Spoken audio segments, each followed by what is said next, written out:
أعوذ بالله من الشيطان الرجيم. بسم الله الرحمن الرحيم. قال رب اجعل لي آية. قال آيتك ألا تكلم الناس 3 أيام إلا رمزا واذكر ربك كثيرا وسبح بالعشي والإبكار.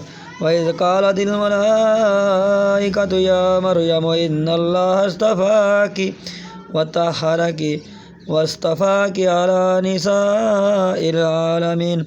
يا مريم اقنتي لربك واسجدي واركعي مع الراكعين.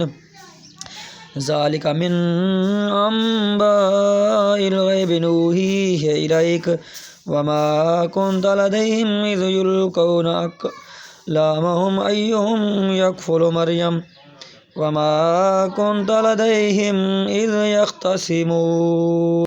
إذ قالت الملائكة يا مريم إن الله يبشرك بكلمة منه اسمه المسيح عيسى ابن مريم وجيها في الدنيا والآخرة ومن المقربين ويكلم الناس في المهد وكهلا ومن الصالحين. قالت رب أنى يكون لي ولد ولم يمسسني بشر قال كذلك الله يخلق ما يشاء إذا قضى أمرا فإنما يقول له كن فيكون.